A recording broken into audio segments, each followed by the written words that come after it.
तो हाँ भाई मेरी जानेमंस, welcome back to our channel that is concept भैया। मेरा नाम है रोहित खंडेलवाल। हम पढ़ रहे थे अपना chapter that is mole concept. आज है इसका एपिसोड नंबर 22, जिसके अंदर हम पढ़ने वाले हैं लिमिटिंग रिएजेंट। तो अपनी गंडियां हिलाना बंद करो, आओ स्टार्ट करते हैं अपना एपिसोड बिना किसी गंडमस्ती के। देखो मेरी जानेमन, मान लो तुम अपने केमिस्ट्री लैब के अंदर गए एंड वहां पर तुमने दो केमिकल्स उठा लिए। ये है हमारे पास केमिकल नंबर ए एंड एक और केमिकल है हमारे पास जिसका नाम है केमिकल नंबर बी। तुमने chemical A and chemical B दोनों को क्या किया, बीकर के अंदर डाल दिया। एंड ऑब्वियसली भाई, जब तुम ए एंड बी को बीकर के अंदर डाल दोगे तो इन दोनों के बीच में एक रिएक्शन होगी। तो लेट सपोज वो रिएक्शन है A plus B gives A B two. And अगर मैं इसको बैलेंस करना चाहूं भाई, तो बी के आगे मैं क्या लगा दूंगा, मैं लगा दूंगा 2। अब मान लो मेरी जानेमन, जिस बीकर के अंदर आपने रिएक्शन करवाई थी भाई, उसके अंदर आपने ए का कितना मोल लिया, ए का आपने लिया 1 मोल। एंड बी के कितने मोल्स लिए, बी के भी आपने मोल्स लिए 1। बट अगर रिएक्शन के थ्रू हम देखें तो अगर आप 1 मोल लेते हो ए का, तो पूरी रिएक्शन अगर कंप्लीट करवानी है तो बी के कितने मोल्स चाहिए, बी के चाहिए 2 मोल्स। हमने ए का तो 1 मोल ले लिया, लेकिन अगर आप 1 मोल ए का लेते हो तो उसके लिए कितने मोल्स ऑफ बी की रिक्वायरमेंट होती है, 2 मोल्स की रिक्वायरमेंट होती है। लेकिन आपने कितना लिया, आपने लिया सिर्फ 1 मोल। दैट मीन्स पूरा का पूरा ए जो है वो बी के साथ रिएक्ट नहीं कर पाएगा। क्यों नहीं कर पाएगा, क्योंकि जो बी है वो कम अमाउंट में प्रेजेंट है। मतलब अगर किसी भी एक रिएक्टेंट का अमाउंट भी कम हो गया तो जो रिएक्टेंट ज्यादा प्रेजेंट था वो पूरा खर्च नहीं हो पाएगा और थोड़ा सा बच जाएगा। कितना बचेगा, कैसे बचेगा, वो तो हम आगे देखेंगे। लेकिन मेरे को पता है भाई, अभी भी उतनी क्लैरिटी नहीं आई जितनी हमको आनी चाहिए थी। तो एक काम करते हैं, एक छोटा सा एग्जाम्पल लेते हैं जिसके थ्रू हम चीजों को समझेंगे। मान लो मेरी जानेमन, आपके पास ये 4 पेन थे। क्या थे, 4 पेन थे। लेकिन इन पेन की जो कैप्स थी वो सिर्फ कितनी थी, आपके पास 3 थी। तो जब आप इस पेन को बेचने जाओगे भाई, तो आप कितने पेन्स बेच पाओगे। आप सबसे पहले एक पेन लोगे एंड उसके ऊपर कैप लगा दोगे। उसके बाद आप फिर से एक और पेन लोगे एंड उसके ऊपर भी कैप लगा दोगे। इसी तरीके से आप एक और पेन लोगे, उसके ऊपर भी कैप लगा दोगे। लेकिन जब आप लास्ट पेन ले लोगे भाई, उसके ऊपर आप कैप नहीं लगा पाओगे। क्यों, बिकॉज आपके पास कैप ही नहीं है। तो आप कितने पेन्स को मार्केट में बेच पाओगे, आप सिर्फ इन 3 पेन्स को मार्केट के अंदर बेच पाओगे। एंड आपके पास क्या बच जाएगा, एक पेन की बॉडी आपके पास एज इट इज बच जाएगी। क्यों, बिकॉज 3 इंक जो थी वो पूरी कंज्यूम हो चुकी है। दैट मीन्स हमको एक बात समझ में आ गई भाई, जिसका अमाउंट कम होता है उसे हम बोलते हैं लिमिटिंग रिएजेंट। क्यों, बिकॉज वो लिमिट कर गया, उसकी वैल्यू के ऊपर क्या लग गई, एक लिमिट लग गई। एंड जो भी लिमिटिंग होता है, मतलब जो कम अमाउंट में प्रेजेंट होता है, वही डिसाइड करता है कि आपका जो फाइनल प्रोडक्ट होगा वो कितना बनेगा। यहां पर आपके पास सिर्फ 3 इंक थी एंड आप ध्यान से देखो तो आपके पास टोटल पेन भी कितने बने, सिर्फ 3 बने। जो आपके पास ज्यादा था वो क्या हो गया, एज इट इज बच गया। दैट मीन्स जिसका अमाउंट कम होगा वो तो पूरा खत्म हो जाएगा, जिसका अमाउंट ज्यादा होगा भाई वो बच जाएगा। अब मेरे को एक बात बताओ भाई, अगर मैं इस रिएक्शन के अंदर देखूं तो मेरे पास ए के कितने मोल्स थे, 1 मोल था। बी के कितने मोल्स थे, उसके भी 1 मोल थे। लेकिन मेरे को बी के मोल्स चाहिए कितने थे, मेरे को 2 मोल्स चाहिए थे, पर मेरे पास सिर्फ 1 मोल था। दैट मीन्स बी क्या है, यहाँ पर लिमिटिंग रिएजेंट है। क्यों, बिकॉज उसके मोल्स क्या है, कम है। तो जब ये रिएक्शन कंप्लीट हो जाएगी भाई, तो लिमिटिंग रिएजेंट क्या होता है, पूरा खत्म हो जाता है। एंड हमारी इस रिएक्शन के अंदर बी क्या था, लिमिटिंग रिएजेंट था। दैट मीन्स जो बी है वो क्या हो जाएगा, पूरा खत्म हो जाएगा एंड जो ए है वो बच जाएगा। क्या आपको ये वाली बात समझ में आ रही है, कितना बचेगा, कैसे बचेगा, वो सब बात की बातें हैं। फिलहाल आप मेरे को सिर्फ इतना बताओ, क्या आपको ये वाली बात समझ में आ चुकी है कि जिसका अमाउंट कम होगा वो तो पूरा खत्म हो जाएगा एंड जिसका अमाउंट ज्यादा होगा आफ्टर रिएक्शन वो क्या होगा, बच जाएगा। और एक और चीज भाई, वेरी इंपॉर्टेंट, कि जो प्रोडक्ट आपका बनकर आ रहा है वो कितना बनेगा, वो किस पे डिपेंड करता है भाई, ज्यादा वाले पे डिपेंड करता है या कम वाले पर डिपेंड करता है। देखो, अगर ज्यादा वाले पर डिपेंड करता तो पूरे चारों पेन बन जाते, लेकिन पेन बने कितने, सिर्फ 3 पेन बने। एंड ये चीज किस पर डिपेंड करी, जो कम अमाउंट में हमारे पास प्रेजेंट था। दैट मीन्स इस रिएक्शन के अंदर AB2 कितना बनेगा, ये हम किससे पता लगाएंगे, हम कम वाले से पता लगाएंगे। दैट मीन्स हम जितनी भी कैलकुलेशन करेंगे वो ए वाले से नहीं करेंगे, हम किससे करेंगे, बी वाले से करेंगे। तो आओ सबसे पहले हम देखते हैं कि लिमिटिंग रिएजेंट होता क्या है भाई। मान लो आपने कोई केमिकल रिएक्शन करवाई, उसके अंदर जो रिएक्टेंट पहले खत्म हो जाएगा एंड वो लिमिट लगा देगा प्रोडक्ट जो बन रहा है उसके ऊपर। क्योंकि अगर रिएक्टेंट ही खत्म हो गया मेरी जाने मन, तो प्रोडक्ट के ऊपर भी क्या लग जाएगी, लिमिट लग जाएगी। क्योंकि रिएक्टेंट ही तो प्रोडक्ट बना रहा था ना भाई। तो जो रिएक्टेंट सबसे पहले खत्म होगा और वहीं पर रोक लगा देगा प्रोडक्ट के बनने पर, उसे हम क्या बोलते हैं, उसे हम प्यार से बोलते हैं लिमिटिंग रिएजेंट। अब इसके फॉर्मूले को समझते हैं, बट उसके लिए हम क्या कर रहे हैं, एक रिएक्शन ले रहे हैं। रिएक्शन में अगर हमको देखा जाए तो 2H2 जो है वो O2 से रिएक्ट करता है और हमको क्या मिलता है, हमको मिलता है वाटर। क्वेश्चन के अकॉर्डिंग हमारे पास जो हाइड्रोजन है वो कितने मोल्स दे रखे हैं आपको, 5 मोल्स, एंड जो ऑक्सीजन है वो दे रखे हैं 2 मोल्स। अब आपको पता लगाना है कि लिमिटिंग रिएजेंट कौन होगा। तो कैसे पता लगाओगे भाई, देखो बहुत ही आसान सा तरीका है, ध्यान से सुनना इस तरीके को। आपको जो भी इनके मोल्स दे रखे हैं, या अगर गैस है तो जो भी इनकी वॉल्यूम दे रखी है, ध्यान से सुन लो, गैस के लिए लगाना वॉल्यूम वाला कंसेप्ट, ये मैंने आपको प्रीवियस एपिसोड में भी सिखाया था। तो जो भी इनके मोल्स हैं या फिर जो भी इनकी वॉल्यूम है, उसको आप किससे डिवाइड करवा दोगे, अब उसको डिवाइड करवाओगे इनके स्टोशियोमेट्रिक कोफिशिएंट से। हाइड्रोजन के मोल्स कितने थे, 5, हाइड्रोजन का स्टोशियोमेट्रिक कोफिशिएंट क्या था, वो था 2, तो इसको डिवाइड करवा दोगे आप किससे, 2 से। सिमिलरली ऑक्सीजन के मोल्स कितने थे, वो थे 2, एंड ऑक्सीजन का स्टोशियोमेट्रिक कोफिशिएंट क्या था, वो था 1, तो आप O2 के मोल्स को डिवाइड करवा देंगे 1 से। इसको सॉल्व कर लो भाई, तो यहां पर आ जाएगा 2.5 एंड यहां पर आ जाएगा 2। जब आपने इसकी वैल्यू निकाल ली भाई, तो जो भी वैल्यू कम आती है, क्या बोला मैंने, जो भी वैल्यू कम आती है, जैसे इस केस के अंदर ऑक्सीजन की वैल्यू कम आई, तो जिसकी भी वैल्यू कम आती है वो हमारा क्या हो जाता है, लिमिटिंग रिएजेंट हो जाता है। दैट मीन्स इस रिएक्शन के अंदर जो ऑक्सीजन है वो क्या है, लिमिटिंग रिएजेंट है। मतलब ऑक्सीजन सबसे पहले क्या हो जाएगा, खत्म हो जाएगा। और मैंने आपको थोड़ी देर पहले बताया था भाई कि कितना प्रोडक्ट बनेगा वो किसके ऊपर डिपेंड करता है, वो डिपेंड करता है लिमिटिंग रिएजेंट के ऊपर। तो मान लो क्वेश्चन ने अगर आपसे पूछ लिया कि कितने वाटर के मोल्स बनेंगे, तो आप ये किससे डिसाइड करोगे, हाइड्रोजन से डिसाइड करोगे या ऑक्सीजन से डिसाइड करोगे। ऑब्वियसली भाई लिमिटिंग रिएजेंट वाले से डिसाइड करना होता है। दैट मीन्स आप ऑक्सीजन का यूज करके वाटर के मोल्स बताओगे। तो देख लो मेरी जानेमन, यही सेम चीज यहां पर लिखी है कि हाइड्रोजन के 5 मोल्स थे, स्टोशियोमेट्रिक कोफिशिएंट उसका 2 था, इन्होंने भी डिवाइड करवाया। सेम चीज ऑक्सीजन के साथ करी, क्योंकि ऑक्सीजन की वैल्यू कम आ रही थी तो उन्होंने क्या बोल दिया कि जो ऑक्सीजन है वो है लिमिटिंग रिएजेंट। अब इंपॉर्टेंट पॉइंट्स देख लो भाई कि जितनी भी स्टोशियोमेट्रिक कैलकुलेशंस हैं वो आप किसके थ्रू करेंगे, लिमिटिंग रिएजेंट के थ्रू करेंगे। जो एक्सेस में बच जाएगा उसके थ्रू नहीं करोगे। उसके बाद हमारे पास एक और पॉइंट है जो हमसे कह रहा है कि जो लिमिटिंग रिएजेंट होता है वो पूरा कंज्यूम हो जाता है रिएक्शन जब कंप्लीट हो जाती है। तो ये वाली बात तो मैंने आपको तब भी बताई थी भाई जब मैंने पेन वाला एग्जांपल दिया था आपको, जो उसके अंदर निप थी या जो उसके अंदर इंक थी वो पूरी कंज्यूम हो रही थी। तो रिएक्शन के बाद जो लिमिटिंग रिएजेंट होता है वो पूरा कंप्लीट हो जाता है या पूरा फिनिश हो जाता है, और उसी के बाद जो दूसरा रिएक्टेंट है जो कि एक्सेस के अंदर प्रेजेंट था वो रिएक्शन के बाद आपकी टेस्ट ट्यूब या फिर आपके बीकर के अंदर एज इट इज पड़ा रहता है। एंड लास्ट पॉइंट इसके बाद हमको दे रखा है जो मैंने आपको ऑलरेडी बताया था कि कितना प्रोडक्ट बनेगा भाई, ये किसके ऊपर डिपेंड करता है, ये डिपेंड करता है लिमिटिंग रिएजेंट के ऊपर। अब आओ जरा एक बार एनसीईआरटी की गवाही भी देख लेते हैं भाई। एनसीईआरटी हमसे बोलती है कि जब आप रिएक्शंस करवाते हैं तो वो वाला रिएक्टेंट जिसका अमाउंट थोड़ा सा कम है जितना हमको चाहिए उससे, तो इन केसेस के अंदर जो एक रिएक्टेंट आपके पास होता है उसका अमाउंट ज्यादा होता है किसी दूसरे रिएक्टेंट से, और जो रिएक्टेंट कम अमाउंट में प्रेजेंट होता है वो जल्दी कंज्यूम होकर रिएक्शन को वहीं पर रोक देता है। और जो रिएक्टेंट सबसे पहले कंज्यूम होता है और लिमिट कर देता है प्रोडक्ट फॉर्मेशन को, उसे हम क्या बोलते हैं, उसे हम बोलते हैं लिमिटिंग रिएजेंट। तो अगर आपको समझ में आ चुका है तो कंसेप्ट भैया की अदालत में एंटर करते हैं, जहां पर कुछ क्वेश्चंस आपके सामने आएंगे। आप चाहो तो उनको ट्राई भी कर सकते हो, बट क्योंकि मैंने क्वेश्चंस प्रैक्टिस करना भी आपको नहीं सिखाया इस टॉपिक पे, तो मैं चाहूंगा कि आप एक दो क्वेश्चंस पहले देखो कि मैं सॉल्व कैसे कर रहा हूँ, एंड उसके बाद खुद से आप वीडियो को पॉज कीजिए, क्वेश्चंस को सॉल्व कीजिए एंड देन मेरा सॉल्यूशन देखिए। चलो तो सबसे पहले 206 क्वेश्चन को ट्राई करो भाई।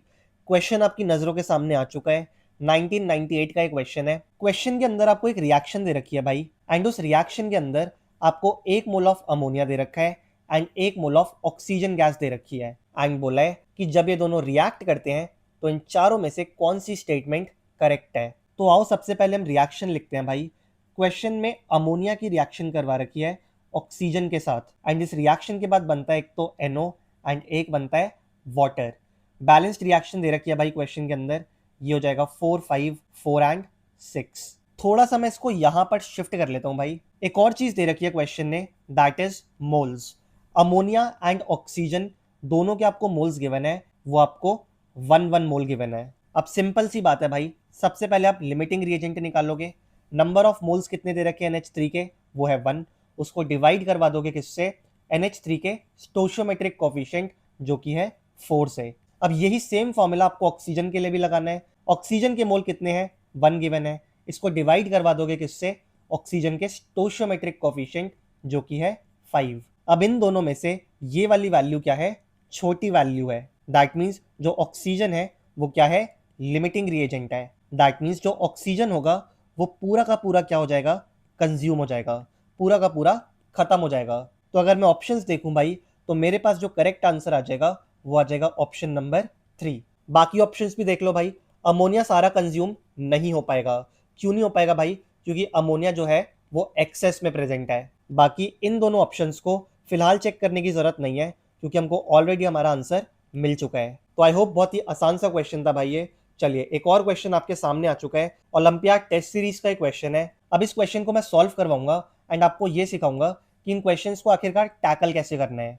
तो ध्यान से देखना, क्योंकि इसके बाद जितने भी क्वेश्चंस हैं वो आपको खुद से सॉल्व करने हैं। देख मेरी जाने मन, तेरे को क्वेश्चन के अंदर नाइट्रोजन एंड हाइड्रोजन की रिएक्शन दे रखी है एंड बोल रखा है कि इस रिएक्शन से अमोनिया की फॉर्मेशन होती है। आपको इनके मासेस भी दे रखे हैं एंड आपसे पूछा है कि कितना मास ऑफ अमोनिया जो है इस रिएक्शन से हमारे पास बनकर आएगा। तो सबसे पहले तो नाइट्रोजन एंड हाइड्रोजन की रिएक्शन ही करवा देते हैं भाई। तो N2 की रिएक्शन हो रही है किसके साथ, हाइड्रोजन गैस के साथ, एंड प्रोडक्ट में हमको मिल रहा है NH3। इसको बैलेंस करवा सकते हो, यहां पर आ जाएगा 2 एंड यहां पर आ जाएगा 3 एंड रिएक्शन हो जाएगी बैलेंस। अब क्वेश्चन में और भी चीजें दे रखी हैं भाई। नाइट्रोजन की आपको शायद वैल्यू दे रखी है जो कि है 14 ग्राम एंड हाइड्रोजन की भी दे रखी है वो है 2 ग्राम। तो आओ जरा इनके सबसे पहले गिवन मासेस लिखते हैं। नाइट्रोजन का दे रखा था 14 ग्राम एंड हाइड्रोजन का दे रखा था 2 ग्राम। अब मास गिवन है भाई, तो इनके मोल्स भी निकाल सकते हो। गिवन मास है 14, नाइट्रोजन का मोलर मास होता है 28। वैसे ही हाइड्रोजन का गिवन मास है 2 एंड हाइड्रोजन का मोलर मास भी होता है 2। तो इसको सॉल्व कर लो, तो यहाँ पर आ जाएगा 1/2 एंड यहाँ पर आ जाएगा 1। मोल्स निकाल लिए, तो उसके बाद लिमिटिंग रिएजेंट फाइंड करते हैं भाई। लिमिटिंग रिएजेंट कैसे फाइंड करोगे, नंबर ऑफ मोल्स को लिखो सबसे पहले। तो नाइट्रोजन के नंबर ऑफ मोल्स है हाफ एंड नाइट्रोजन का स्टोशियोमेट्रिक कोफिशिएंट क्या है 1। तो इसको डिवाइड करवा दोगे 1 से, तो सॉल्व करके हाफ ही आ जाएगा। उसी तरीके से भाई हाइड्रोजन के मोल्स कितने हैं, हाइड्रोजन के मोल्स हैं 1। तो आप यहाँ पे लिखोगे 1 एंड इसको डिवाइड करवा दोगे किससे, हाइड्रोजन के स्टोशियोमेट्रिक कोफिशिएंट जो कि है 3। अब खुद देखो भाई, साफ पता चल रहा है कि जो हाइड्रोजन है उसकी वैल्यू आ रही है कम। दैट मीन्स जो हाइड्रोजन है वो क्या है, लिमिटिंग रिएजेंट है। एंड मैंने आपको बताया था कि लिमिटिंग रिएजेंट से ही आप क्या करोगे, सारी कैलकुलेशंस करोगे। तो सबसे पहले तो आपको ये पता लगाना आना चाहिए कि लिमिटिंग रिएजेंट है कौन। तो हमने ऑलरेडी पता लगा लिया कि हाइड्रोजन क्या है, लिमिटिंग रिएजेंट है। तो आप हाइड्रोजन का यूज करके क्या करेंगे, NH3 के मास को कैलकुलेट करोगे। तो आओ जरा वो भी निकाल लेते हैं। अब आप साफ देख सकते हो भाई कि हाइड्रोजन के जब 3 मोल्स होते हैं तो NH3 के 2 मोल्स बनते हैं। तो यही चीज हमारे काम भी आएगी भाई। जब हाइड्रोजन के 3 मोल्स होते हैं तो NH3 के 2 मोल्स की फॉर्मेशन होती है। बट हमारे पास हाइड्रोजन के मोल्स हैं कितने, हमारे पास हाइड्रोजन के सिर्फ 1 मोल है। ये वाली गड़बड़ मत करना, कुछ बच्चे 1/3 लिख देते हैं। 1/3 मोल्स थोड़ी है भाई हाइड्रोजन के 1 मोल है। ये वाली वैल्यू तो आपने लिमिटिंग रिएजेंट निकालने के लिए लिखी थी, तो इसको मत मोल्स मान लेना। हाइड्रोजन के जो मोल्स हैं वो 1 है। तो हाइड्रोजन का जब 1 मोल होगा तो हमको पता लगाना है कि NH3 के कितने मोल्स होंगे। तो यही चीज यहां पर भी लिख लेते हैं। जब हाइड्रोजन के 3 मोल्स थे तो 2 मोल्स ऑफ NH3 की फॉर्मेशन हो रही थी, बट हमारे पास हाइड्रोजन का सिर्फ 1 मोल है। तो लेट सपोज कि x मोल्स ऑफ NH3 की फॉर्मेशन हो रही है। यहां से यहां पर जाने के लिए आपने डिवाइड किया है 1/3 से, तो यहां से यहां जाने के लिए भी आप क्या करोगे, आप डिवाइड करवा दोगे 1/3 से। दैट मीन्स जो x की वैल्यू आएगी वो आएगी 2/3। मतलब मेरे पास जो NH3 के मोल्स निकल कर आए वो कितने आए, 2/3 निकल कर आए। बट क्वेश्चन में अगर आप ध्यान से देखें तो आपको मास निकालना है।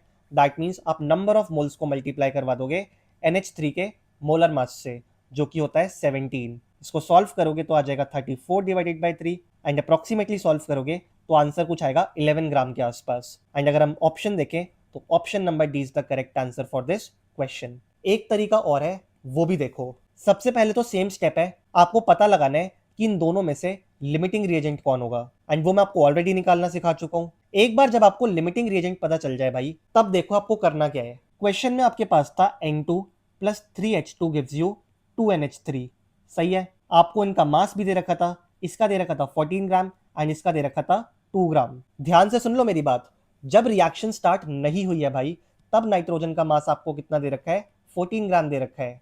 एंड हाइड्रोजन का मास कितना दे रखा है, 2 ग्राम दे रखा है। दैट मीन्स ये इनिशियल वाली बातें चल रही हैं, एंड इनिशियल वाली बातों को मैं क्या बोल सकता हूँ कि यहाँ पर टाइम कितना है, 0 है। t इक्वल 0 पर नाइट्रोजन आपको दे रखा है 14 ग्राम एंड हाइड्रोजन आपको दे रखा है 2 ग्राम। तो एक काम करते हैं भाई, t इक्वल 0 पर इनके मोल्स भी निकाल लेते हैं, जो कि मैंने निकाले भी थे। इसके आते हैं 1/2 एंड इसके मोल्स आते हैं 1। अब मेरे को एक बात बताओ भाई, यहां तक तो रिएक्शन स्टार्ट नहीं हुई, लेकिन जैसे ही थोड़ा सा टाइम अब आगे बढ़ेगा ये दोनों आपस में रिएक्शन स्टार्ट कर देंगे, एंड जैसे ही रिएक्शन स्टार्ट होगी भाई तो नाइट्रोजन एंड हाइड्रोजन के जो मोल्स हैं वो डिक्रीज होने स्टार्ट हो जाएंगे, क्योंकि जैसे जैसे ही डिक्रीज होंगे वैसे वैसे अमोनिया बनता चला जाएगा। तो हमको ये वाली बात समझ में आ चुकी है कि रिएक्टेंट्स के जो मोल हैं वो डिक्रीज करने वाले हैं। तो मान लेते हैं जब रिएक्शन कंप्लीट होगी, जिसको हमने time t equals to t मान लिया, तो उस टाइम क्या हुआ होगा भाई, जो नाइट्रोजन के मोल्स थे वो इनिशियली थे 1/2, इसमें से कुछ x अमाउंट चला गया होगा भाई, सही है ना, तभी तो अमोनिया फॉर्म हुआ होगा ना भाई। उसी तरीके से भाई जो हाइड्रोजन है उसके आपके पास 1 मोल थे, तो उसमें से कितने जा चुके होंगे, उसमें से 3x मोल्स जा चुके होंगे। अब मेरे को पता है ये 3x कहां से चले गए भैया, देखो भाई जब इसका 1 मोल रिएक्ट करता है तो इसके 3 मोल्स गायब हो जाते हैं। तो अगर नाइट्रोजन के x मोल्स रिएक्ट कर रहे हैं तो हाइड्रोजन के कितने मोल्स गायब हो जाएंगे, 3x मोल्स गायब हो जाएंगे। पहली बात तो आपको ये समझ में आनी चाहिए, और बाकी इसको लिखने का तरीका भी देख लो भाई। सबसे पहले आप x को रिमूव करो खाली, एंड जो भी स्टोइचियोमेट्रिक कोएफिशिएंट दिख रहा है उसको x के साथ मल्टीप्लाई करते चले जाओ। तो यहाँ पर स्टोइचियोमेट्रिक कोएफिशिएंट 1 था तो आपने खाली x को माइनस किया, यहाँ पर 3 था तो आपने 3x को माइनस किया। अब मेरे को खुद बताओ, यहाँ पर 2 था तो कितना अमोनिया फॉर्म हुआ होगा भाई, ऑब्वियसली हमारे पास जो अमोनिया फॉर्म हुआ होगा वो होगा 2x, सही है। अब एक और चीज भाई, आप लोग ऑलरेडी पता लगा चुके थे कि जो हाइड्रोजन है वो क्या है, लिमिटिंग रिएजेंट है। दैट मीन्स वो पूरा का पूरा खत्म हो जाएगा रिएक्शन के अंदर। एंड खुद सोच के देखो भाई, अगर ये पूरा खत्म हो जाएगा रिएक्शन के अंदर, तो जब रिएक्शन कंप्लीट हो जाएगी तो इसके जो मोल्स होंगे ये कितने होने चाहिए, ये होने चाहिए 0। एंड मैंने आपको अभी बोला कि रिएक्शन कंप्लीट होने के बाद जो हाइड्रोजन के मोल्स हैं वो है 1 माइनस 3x, एंड इसकी वैल्यू किसके इक्वल होनी चाहिए, 0 के इक्वल होनी चाहिए, क्योंकि जो हाइड्रोजन के मोल्स हैं वो खत्म हो चुके हैं। तो यहां से आप x की वैल्यू निकाल सकते हो भाई, तो जो x की वैल्यू आएगी वो आएगी 1/3। एंड अगर अब आप इस x की वैल्यू को यहां पर रख दोगे तो आप इजीली पता लगा सकते हो कि नाइट्रोजन के कितने मोल्स बच गए जो कि रिएक्ट नहीं कर पाए। एंड अगर आप x की वैल्यू यहां पर रख दो तो आप ये भी पता लगा सकते हो कि कितने NH3 के मोल्स प्रोड्यूस होंगे रिएक्शन के बाद। तो यही चीज हमको पता लगानी है भाई, तो आओ जरा पता लगाते हैं। NH3 के मोल्स हमारे पास थे कितने भाई, वो थे 2x। x की वैल्यू कितनी आई थी, वो आई थी 1/3। दैट मीन्स NH3 के मोल्स बन चुके हैं 2/3। लेकिन हमको NH3 का मास निकालना था तो इसको मोलर मास से मल्टीप्लाई करवा दोगे, दैट इज 17, एंड सॉल्व करके अप्रोक्सीमेटली आ जाएगा 11 ग्राम। तो यहां से भी देखो कितने इजीली आंसर निकल कर आ गया। अगर आपको ये वाली बात एक बार समझ में आ जाए ना कि ये सारी चीजें कैसे लिखनी है, तो ये क्वेश्चंस बहुत आसान हो जाते हैं। चाहो तो आप ये वाला तरीका भी लगा सकते हो, लेकिन अगर आप मेरी मानो भाई तो मैं चाहूंगा भाई कि आप इस वाले मेथड को लर्न करो, बिकॉज ये मेथड बहुत हेल्पफुल है। बाकी तो यार देखो आपकी मर्जी है, बट हाँ एक चीज मैं अपनी साइड से कह रहा हूँ कि आप जितने भी क्वेश्चंस मैं करवाऊंगा वो आपको खाली इस वाले मेथड से करवाऊंगा। चलिए भाई एक और क्वेश्चन आपके सामने आ चुका है, चैप्टर वाइज टेस्ट सीरीज का एक क्वेश्चन है, बहुत ही आसान सा क्वेश्चन है, ट्राई करो इस क्वेश्चन को सॉल्व करने का। क्वेश्चन आपसे कह रहा है भाई कि आपने रिएक्शन करवाई है किसकी, हाइड्रोजन एंड ऑक्सीजन की, जिसकी वजह से बना है वाटर। तो आओ सबसे पहले रिएक्शन करवाते हैं भाई। हम सब ऑलरेडी जानते हैं भाई कि जो H2 गैस है वो ऑक्सीजन गैस के साथ रिएक्ट करती है एंड फॉर्मेशन करती है किसकी, वाटर की। इसको बैलेंस कर लो तो यहां पर आ जाएगा 2 एंड यहां पर भी आ जाएगा 2।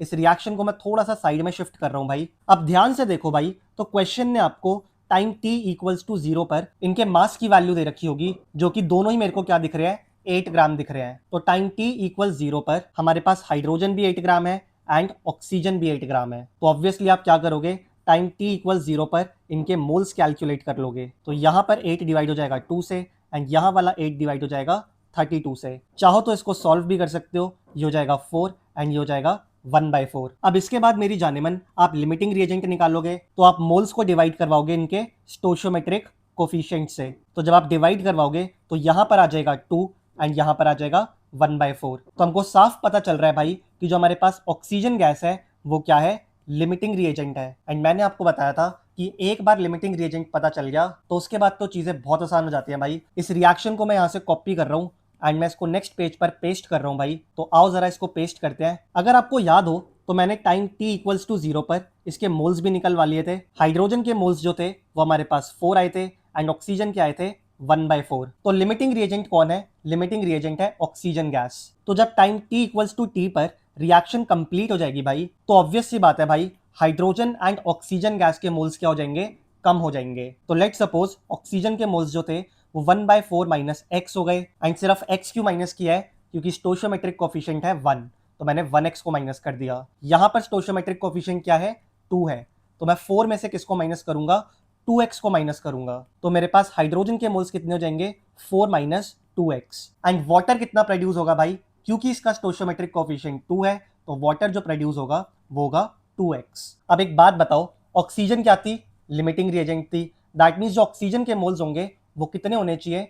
वो होने चाहिए 0। तो 1/4 माइनस एक्स की वैल्यू होगी 0, तो जो x की वैल्यू आ जाएगी वो आ जाएगी 1/4। अब क्वेश्चन में देखो आपको निकालना क्या था।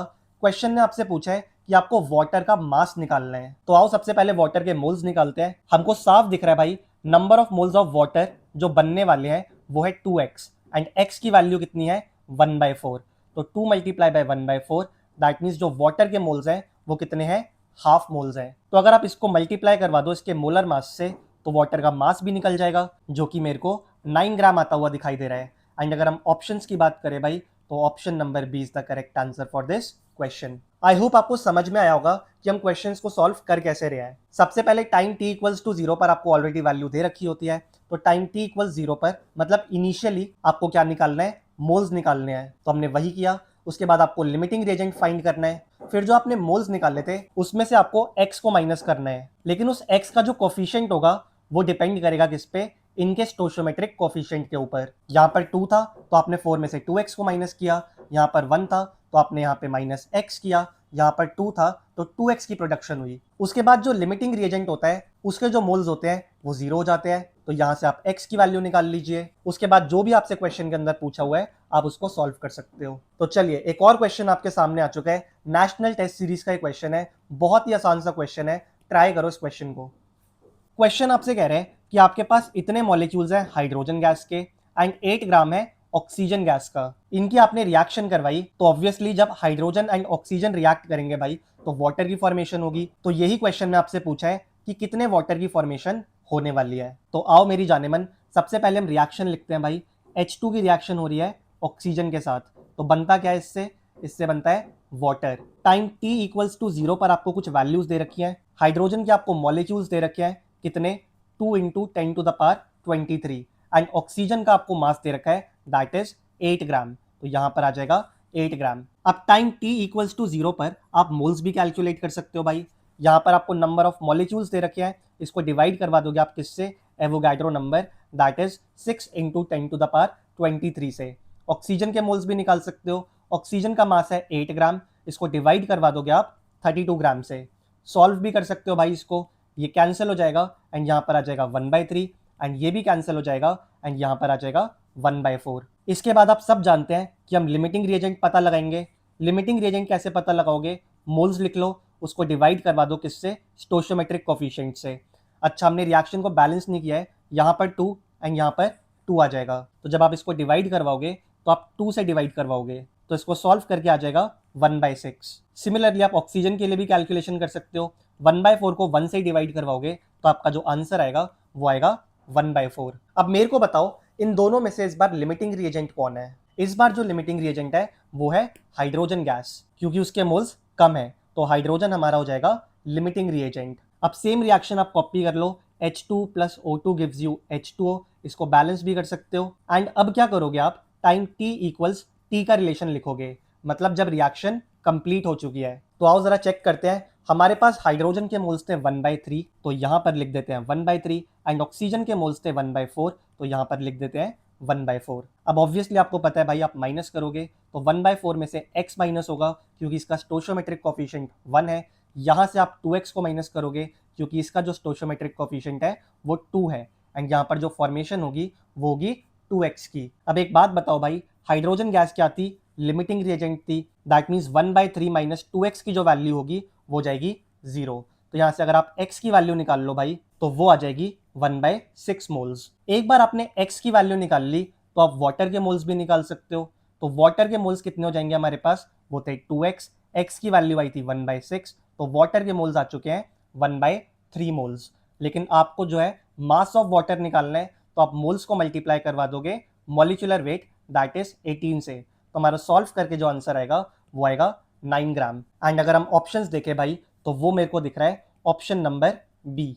चलिए एक और क्वेश्चन आपके सामने आ चुका है मेरी जाने मन, ट्राई करो इस क्वेश्चन को। नीट प्रैक्टिस सीरीज का क्वेश्चन है एंड इजी क्वेश्चन है। क्वेश्चन आपसे कह रहा है भाई कि आपके पास हाइड्रोजन गैस है एंड आपके पास क्लोरीन गैस है, इनकी कुछ कुछ वॉल्यूम आपको दे रखी है एंड आपसे बोला है कि जब ये रिएक्शन कंप्लीट हो जाएगी तो जो बीकर होगा उसके अंदर जो गैस का मिक्सचर होगा उसके अंदर कौन सी गैस कितनी होगी। तो आओ सबसे पहले रिएक्शन करवाते हैं भाई। हाइड्रोजन गैस जो है वो क्लोरीन गैस के साथ रिएक्ट करके HCl की फॉर्मेशन करती है एंड इसको बैलेंस करने के लिए आप यहाँ पर 2 लगा दोगे। सेम चीज जब टाइम t इक्वल्स टू 0 था भाई, तो आपको वॉल्यूम दे रखी है इनकी, हाइड्रोजन की वॉल्यूम है 10 लीटर, तो यहाँ पर आ जाएगा 10 लीटर एंड क्लोरीन की भी वॉल्यूम दे रखी है आपको 5.6 लीटर। तो एक काम करते हैं भाई, आपको सीधा वॉल्यूम गिवन है तो आप लिमिटिंग रिएजेंट निकाल सकते हो, जो कि यहाँ पर हो जाएगा 10/1 एंड यहाँ पर हो जाएगा 5.6 डिवाइडेड बाय 1। तो हमको साफ पता चल रहा है भाई ये वाली वैल्यू छोटी आ रही है, दैट मीन्स जो क्लोरीन गैस है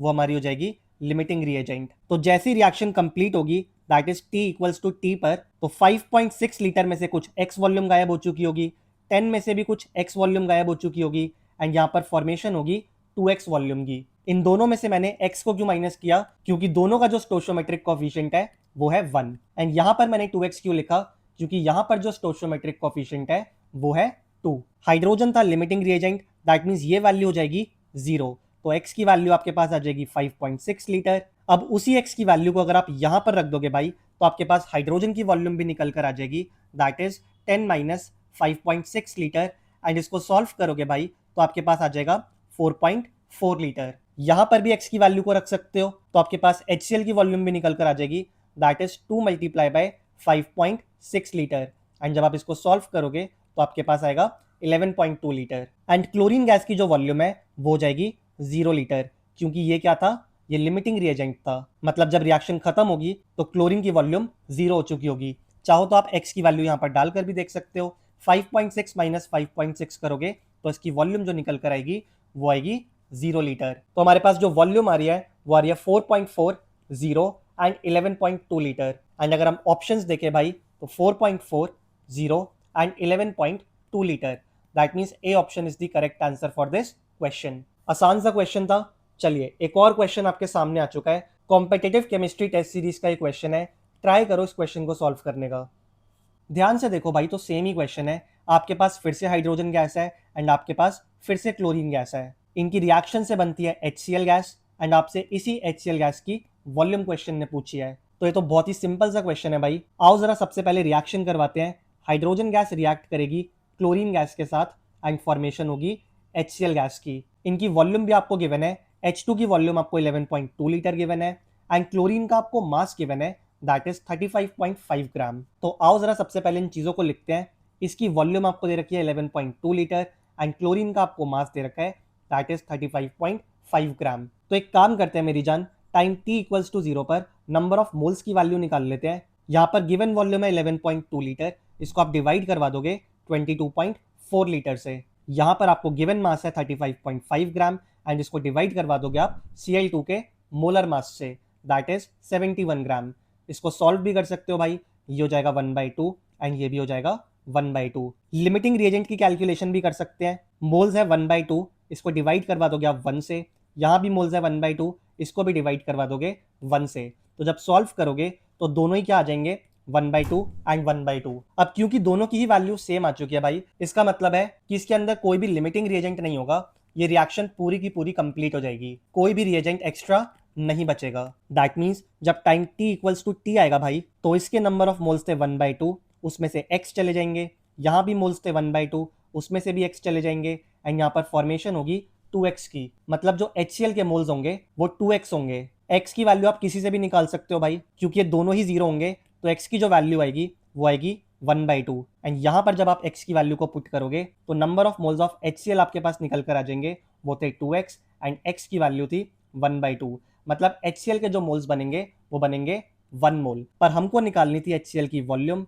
एंड हम सब ऑलरेडी जानते हैं भाई कि 1 मोल के अंदर किसी भी गैस के 22.4 लीटर वॉल्यूम होती है। दैट मीन्स जो हमारा आंसर हो जाएगा वो जाएगा ऑप्शन नंबर बी। एक और क्वेश्चन आपके सामने आ चुका है, एडवांस्ड टेस्ट सीरीज का एक क्वेश्चन था, ट्राई करो इस क्वेश्चन को।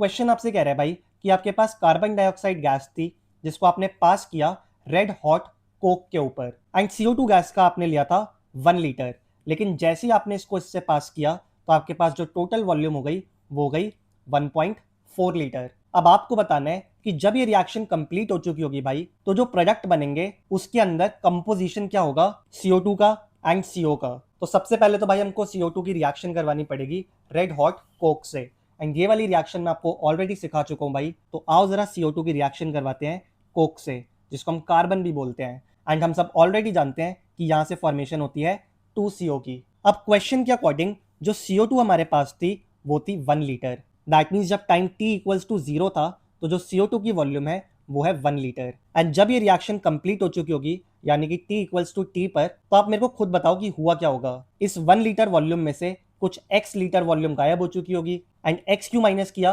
बिकॉज स्टोशियोमेट्रिक कोफिशिएंट 1 था, यहां पर स्टोशियोमेट्रिक कोफिशिएंट 2 है, तो यहां पर फॉर्मेशन हो रही होगी 2x लीटर वॉल्यूम की। अब मेरे को एक बात बताओ भाई, जब रिएक्शन कंप्लीट हो चुकी है तो आपकी वॉल्यूम कितनी हो जाती है, आपकी वॉल्यूम हो जाती है 1.4 लीटर, एंड ये 1.4 लीटर कहां से आ रहा होगा, एक तो CO2 की वॉल्यूम से आ रहा होगा एंड एक CO की वॉल्यूम से आ रहा होगा। दैट मीन्स रिएक्शन खत्म होने के बाद जो टोटल वॉल्यूम है वो आपको गिवन है 1.4 लीटर, एंड टोटल वॉल्यूम है कितनी, 1 माइनस एक्स प्लस 2x, इसकी वैल्यू आपको क्वेश्चन में दे रखी है 1.4 लीटर। तो आओ जरा इसको सॉल्व करते हैं। ये हो जाएगा 1 plus x equals to 1.4 litre, and x की वैल्यू हमारे पास आ जाएगी 0.4 लीटर। तो जैसे ही आप इस x की वैल्यू को इन दोनों जगहों पर डालोगे तो आपको फाइनली पता चल जाएगा कि जब रिएक्शन कंप्लीट हो जाती है तो कौन सी गैस कितनी आपके पास प्रेजेंट है। तो अगर मैं सबसे पहले CO2 की वॉल्यूम निकालना चाहूँ भाई, तो मैं 1 में से 0.4 को माइनस करूंगा, दैट मीन्स मेरे पास 0.6 लीटर क्या है,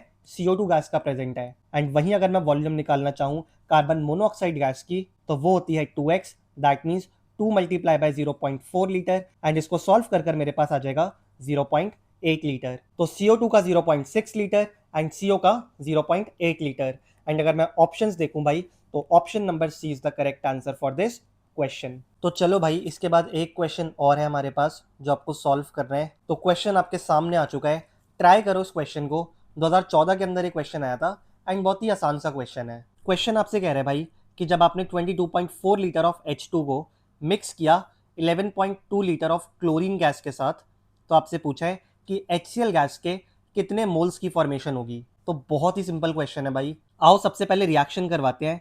हाइड्रोजन गैस जो है वो Cl2 गैस के साथ रिएक्ट करती है एंड यहाँ से फॉर्मेशन होती है 2HCl गैस की। जब टाइम t इक्वल्स टू 0 आपको दे रखा था तब हाइड्रोजन गैस की वॉल्यूम आपको गिवन थी 22.4 लीटर एंड क्लोरीन गैस की गिवन थी 11.2 लीटर। तो मैं डायरेक्टली इनकी वॉल्यूम लिख सकता हूँ भाई 22.4 लीटर एंड 11.2 लीटर। तो क्योंकि मेरे को वॉल्यूम दे रखी है भाई तो मैं डायरेक्टली लिमिटिंग रिएजेंट निकाल सकता हूँ। वॉल्यूम को मैं डिवाइड करवा दूंगा इनके स्टोशियोमेट्रिक कोफिशिएंट जो कि यहाँ पर है 1, तो इसको डिवाइड करवा देंगे 1 से। सिमिलरली यहाँ पर भी वॉल्यूम है, स्टोशियोमेट्रिक कोफिशिएंट अगर देखें तो वो अभी भी 1 है, तो उसको भी डिवाइड करवा दूंगा 1 से। तो मेरे अकॉर्डिंग जो छोटी वैल्यू है भाई वो ये वाली वैल्यू है। दैट मीन्स जो क्लोरीन गैस हमारे पास हो गई वो हो गई लिमिटिंग रिएजेंट। अब आप सीधा रिलेशनशिप लिख सकते हो time t equals to t seconds का। अब ऑब्वियसली भाई यहाँ पर 11.2 में से कुछ x वॉल्यूम कम हो जाएगी एंड यहाँ पर 22.4 लीटर में से भी कुछ x वॉल्यूम कम हो जाएगी, एंड यहाँ पर जो फॉर्मेशन होगी भाई वो होगी 2x वॉल्यूम की। क्योंकि क्लोरीन गैस हमारा लिमिटिंग रिएजेंट था भाई, दैट मीन्स जो क्लोरीन की वॉल्यूम होगी वो हो जाएगी 0। तो अगर मैं इस टर्म को इक्वल्स टू 0 इक्वेट कर दूं भाई तो यहाँ से मेरे पास x की वैल्यू निकल कर आ जाएगी 11.2 लीटर, एंड अगर इसी x की वैल्यू को मैं यहाँ पर पुट कर दूं तो मेरे पास HCl की वॉल्यूम निकल कर आ जाएगी। तो आओ जरा पुट करते हैं। तो जो HCl की वॉल्यूम हो जाएगी भाई वो जाएगी 2 multiply by 11.2 litre, that is 22.4 litre. And अगर मैं ऑप्शंस देखूं भाई तो मेरे से मोल्स पूछे गए थे। अब एक बात बताओ भाई, अगर मेरे पास किसी भी गैस का 22.4 लीटर है भाई तो अगर मुझे उसके मोल्स निकालने हैं तो मैं कैसे निकालूंगा। Given volume that is 22.4 litre and इसको डिवाइड करवा दूंगा 22.4 से, तो अगर कैंसिल कर दे तो आ जाएगा 1, दैट मीन्स मेरे पास HCl के 1 मोल है। एंड अगर मैं ऑप्शंस देखूं भाई तो option number D is the correct answer for this question. देखो यार, वैसे तो मेरे को और भी बहुत सारे क्वेश्चंस करवाने थे, बट मेरे आईपैड की स्टोरेज खत्म हो चुकी है भाई, तो मैं इससे ज़्यादा रिकॉर्ड नहीं कर सकता वीडियो को। अदरवाइज हमारे पास देखो ये कुछ क्वेश्चंस मैं और लेकर आया था, ये थोड़े से डिफिकल्ट क्वेश्चंस हैं। तो फिलहाल हम एपिसोड को यहीं पर यार एंड करते हैं। सपोर्ट करते रहो भाई कंसेप्ट भैया को। एंड अभी यार सबसे ज़्यादा सपोर्ट की ज़रूरत नेपाल को है, क्योंकि आप सब जानते हैं कि वहाँ पर हैवी फ्लड्स आए हैं, जिसकी वजह से बहुत सारे लोग एक तो बेघर हो गए हैं एंड बहुत सारे लोगों की जान भी गई है। तो प्लीज़ प्रे करना नेपाल के लिए। एंड अगर आप उनको कुछ डोनेट भी कर सकते हो भाई, तो बहुत सारे यूट्यूबर्स होंगे जो लाइव स्ट्रीम चला देंगे, आप अपनी तरफ से वहां पर जाकर कुछ भी डोनेट कर सकते हैं। बाकी एपिसोड के एंड तक बने रहने के लिए थैंक यू मेरी जान। मिलते हैं नेक्स्ट एपिसोड में नेक्स्ट टॉपिक के साथ। तब तक के लिए बकचोदी भी करो, लेकिन पढ़ाई करते रहो। All the very best.